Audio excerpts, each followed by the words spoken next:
Vancouver Canucks golden boy, and I mean literally the golden boy, Elias Pettersson has been confirmed to going to Team Sweden for the World Championships in Slovakia. This is cool. Vancouver Canucks fans alike, all of us have been having our eyes on the prize. We know about a few other Vancouver Canucks players who have been rumored to going to the event, who have declined going to the event, like Granlund and Baertschi, etc. We know about guys who made the event last year, like Pettersson, like Michael DiPietro. But this year we have ourselves Elias Pettersson going over once again, and this time I'm kind of expecting things to be a little bit different. Now, don't get me wrong, I'm not surprised that he's going.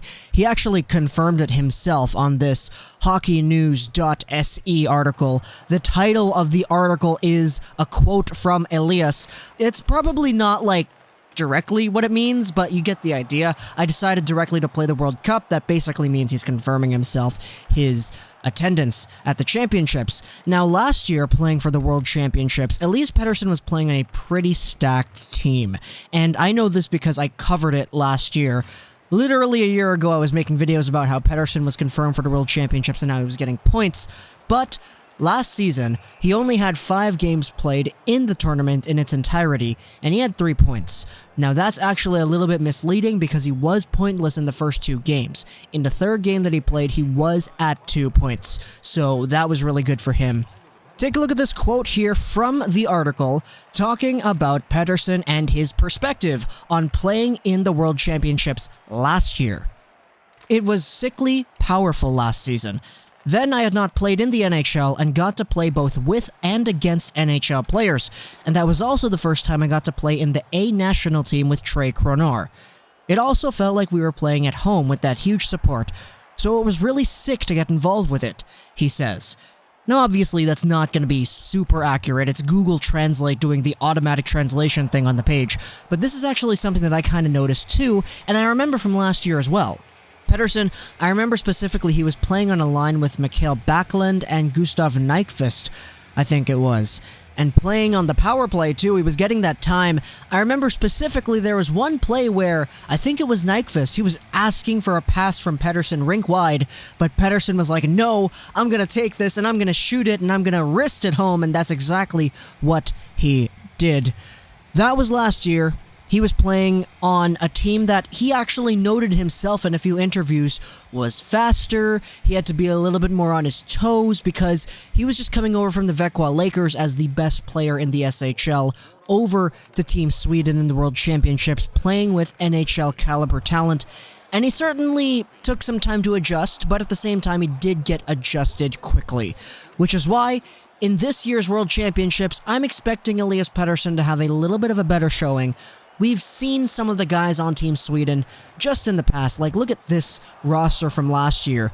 The top guys all had 10 games played. Rickard Rakell had 14 points. Zibanejad had 11. Matthias Janmark had 10 points.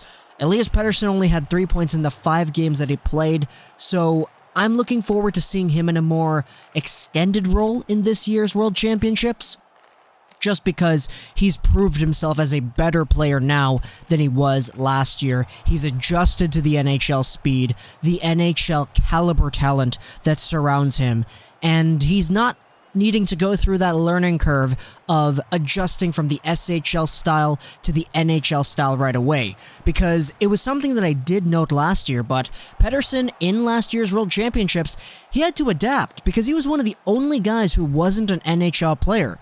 Just looking at the rosters, Rickard Rakell, Zibanejad, Janmark, Mikael Backlund, Adrian Kempe, Oliver Ekman-Larsson, John Klingberg, Lindholm, Nyquist, Arvidsson, Pajarvi, Forsberg, Ekholm, Pettersson, Larsson, Hornqvist, Della Rose, Everberg. A lot of these guys are NHL players, and Pettersson was the only one who basically wasn't full-time at that time. So now, he's already an NHL guy, he's going over to Team Sweden once more. Who knows if Louis Eriksson or Alex Edler or all of that are going to go over too? For sure they could, but I wouldn't be surprised if they skipped out. Jacob Markstrom is actually already supposed to be there too, so if he's able to maintain the consistency that he showed at the NHL level this year, oh my goodness, Team Sweden is probably going to win. Okay, you know what? No, I take that back. Anybody can win, and I didn't jinx it right there, right? That's not what I did. But Vancouver Canucks fans, all of us, me and you, we're probably gonna get ourselves a great showing of Canucks talent with the goaltending in Jacob Markstrom and Elias Pettersson this year for Team Sweden. I'm expecting good things out of Pettersson, more than I saw from last year, and overall, I'm looking forward to it. For sure. And I know you probably are too, right? Hope you guys enjoyed this video. Social links down below. Make sure to /9gaming. And bye.